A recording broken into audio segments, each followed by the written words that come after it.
قاسك الفيروس وبغيتي تخلصي من جميع السموم وجميع الاثار اللي خلى لك الفيروس في الجسم ديالك، بهذا المشروب ان شاء الله وصفه تساوي الحجامه، غادي تخلصك من جميع السموم وجميع الاثار والمشاكل اللي خلى لك الفيروس في الجسم ديالك. تصفيه الرئتين، تخلص من البلغوم، تصفيه الحلق، غادي تخلي لك الجهاز التنفسي ما شاء الله كتنفسي بشكل جيد، وغادي تعطيك ان شاء الله المناعه وتقوي لك الجهاز المناعتي. الا كنتم مهتمين خليكم معايا ان شاء الله لاخر لا فيديو. سلام الغاليات على قلبي، اخباركم لاباس عليكم؟ كنتمنى ان شاء الله تكونوا بخيرين وعلى خير ان شاء الله. اللي كتشوف لا فيديو ديالي لاول مره ديري اختك واحد لايك، ديك البسمه اللي كاينه تحت من لا فيديو اعجاب، واشتركي في القناه باش تنضمي ان شاء الله العائله ديالنا وتولي وحده منا، وفعلي داك الجرس باش اي فيديو ان شاء الله يوصلك انت الاولى باذن الله. نبداو كلامنا بالصلاه والسلام على سيدنا محمد وعلى اله واصحابه اجمعين. اول حاجه ان شاء الله بالنسبه للفيديو هذا وجميع الفيديوهات المقبله ان شاء الله، والفيديوهات اللي قبل من هذا غادي يكونوا مترجمين بجميع اللغات ان شاء الله.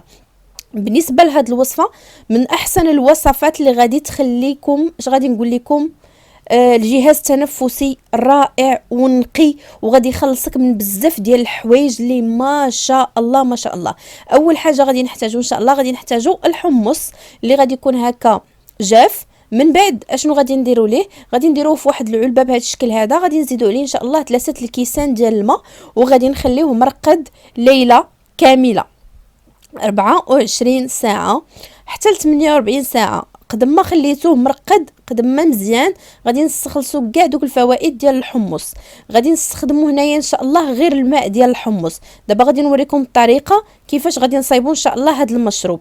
اول حاجه ان شاء الله غادي نحتاجوا واحد الحبه ديال البصل الاحمر اللي غادي تكون هكا مقطعه الى قطع صغيره. بالنسبه للبصل من افضل المكونات اللي كتحارب الفيروسات بشكل كتير، وغنية بمضادات الأكسدة، مضادات الالتهاب، أنتيبيوتيك طبيعي.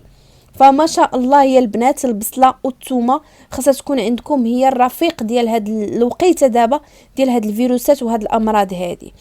المكون الثاني اللي غادي نحتاجو ان شاء الله الزنجبيل الطري. الزنجبيل الطري غادي نحتاج منه ان شاء الله واحد القدر ديال تقريبا واحد 3 المعالق اللي غادي يكونوا كبار حتى 2 معالق اللي غادي يكونوا كبار. غادي نقطعوا ان شاء الله الى قطع صغيره.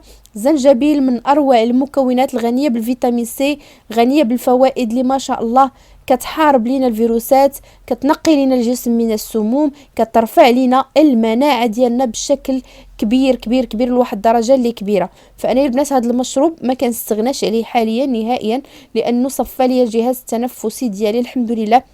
لانه بعد الفيروس ملي كتصابي به كتبقى عندك ديك السخفه، كيبقى عندك الصدر ديالك ضارك، كتبداي تحسي بداك العياط، تحسي بالحلق ديالك باقي مازال شويه عيان، عندك واحد الالم في العظام ديالك والنفس ما كتقدريش نهائيا تطلعيها. فهذا المشروب هذا ما شاء الله كينقي الرئتين بواحد الطريقه اللي رهيبه رهيبه رهيبه الا تبعتوا المكونات من اول لا فيديو حتى لاخر لا فيديو وطريقه التطبيق لانها جد مهمه.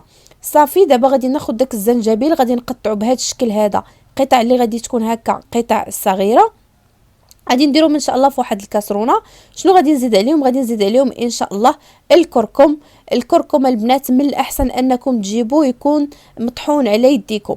فاي حاجه كتدخلوها الجسم ديالكم خاصكم تعرفوا المصدر ديالها منين جاي. دابا راه يا ربي السلامه ولينا كنخافوا من كل شيء، اي حاجه ولينا كنخافوا منها لانه المناعه طايحه لينا بلا قياس. فما خصناش نبقاو نغامروا بالصحه ديالنا واي حاجه ندخلوها للجسم ديالنا حنا ما عارفينهاش شنو هي. ما تاخذوش داك الشيء مطحون من عند العطار وتجيبوه وتستعملوه. خذي اختي واحد الرابعه وطحنيها عند العطار وغادي واستعمليها مباشره، وتبقى عندك اختي لهاد المرحله هذه اللي انت فيها مريضه. صافي غناخذ واحد المعلقه اللي غادي تكون كبيره، غادي نزيدها ان شاء الله على المكونات ديالي بهذا الشكل هذا.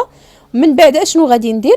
غادي نجيب ان شاء الله الماء ديال الحمص اللي رقدنا في الاول. هذاك الماء ديال الحمص البنات، الماء ديال الحمص من اروع المكونات اللي كتنظف الرئتين بواحد الصوره اللي خطيره.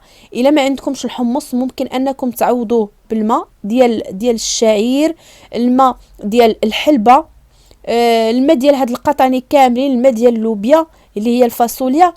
اي حاجه عندكم في الدار ممكن انكم تقضيو بها الغرض، لانه هاد المكونات هذه من اروع ما كاين، وهاد التركيبه اللي شاركت معكم من اروع وافضل المكونات. الا بحثتوا على كل مكون غتعرفوا كل مكون على حده. فانا البنات رجعت انني نهضر معكم في الفيديوهات، لانه اغلبيه المتتبعات ديالي ما تيقراوش الكتابه في الفيديو. يعني قالوا لي كوثر حاولي اختي ترجعي تهضري معنا وتشرحي لنا المكونات وتشرحي لنا طريقه التطبيق، لانه كنشوفوا الكتابه كاينين سيدات اللي ما كيعرفوش يقراو كيسمعوا غير بالصوت. فانا راكم غاليات على القلب ديالي، والاوامر ديالكم على راسي وعينيا، وحتى انا توحشتكم وتوحشت نهضر معكم. الله يحفظكم ليا ويخطيكم عليا، لا يخطيكم عليا يا ربي ويحفظ لكم ما عز عليكم. اذا غادي ناخذ ان شاء الله الكاسرونه، غادي ندير فيها كيف ما وريتكم المكونات كامله، غادي نحطوهم فوق البوطه على نار اللي غادي تكون مهيله بطبيعه الحال، مهيله مهيله مهيله مزيان. وغادي نصفيها ان شاء الله واحد الكويس اللي غادي يكون كبير. بالنسبه للقدر اللي غادي يخرج لك، غادي يخرج لك 2 كيسان كبار ان شاء الله. غادي تاخدي من بعد هذا الكاس هذا، غادي تجيبي ان شاء الله العسل اللي غادي يكون حر وطبيعي. وحتى من الحر الطبيعي يا ربي تسترنا ولاو كيغشوا فيه. دابا راه ما يمكنش تلقاي العسل الطبيعي الحر غير الا شي حد اللي كتكوني عارفاه وثيقه وكتاخديه من عنده داك الشيء. راه كلشي مغشوش، يقول لك العسل الحر ولكن راه مغشوش. يا ربي السلامه، ما بقى امان، ما بقى الثقه في الناس، ما بقى حتى شي حاجه. ما عرفت شنو هادشي اللي واقع لينا فد الحاله هذه. يا ربي تسترنا وصافي. اذا البنات حاولوا انكم تقلبوا على العسل اللي غادي يكون حر، ديال الدغموس، ديال الخروب، ديال السدر، وحاولوا انكم ما يخطاكمش هاد المده هادي كامله ديال العلاج اللي كتعالجوا فيها. وصافي بهذه الطريقه غادي ندير واحد المعلقه كبيره ديال العسل، وغادي نشربوا ان شاء الله في الصباح قبل ما نفطر ومن بعد ما الناس، يعني في الفطور وفي المساء، يعني في الصباح وفي المساء ان شاء الله. وغادي نداوموا عليها ان شاء الله لمده 10 ايام باذن الله. غادي تاخديها يوميا في الصباح وفي المساء ان شاء الله. والله يجيب الشفاء يا ربي لجميع المسلمين اجمعين.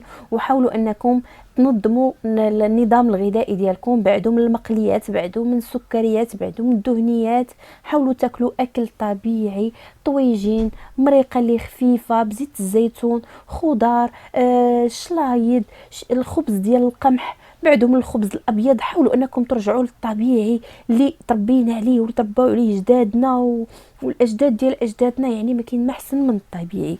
وصافي البنات تنكون وصلنا لاخر مرحله. ان شاء الله جميع الوصفات اللي كتطلبوا مني غادي نشاركها معكم باذن الله. ما سخيتش بكم البنات. غادي نقول لكم اللي بغات تواصل معايا مرحبا والف مرحبا بها، تواصل معايا ان شاء الله على الانستغرام ديالي. مرحبا بكم البنات. وغادي نقول لكم ان شاء الله في وصفه جديده وفي فيديو جاي ان شاء الله.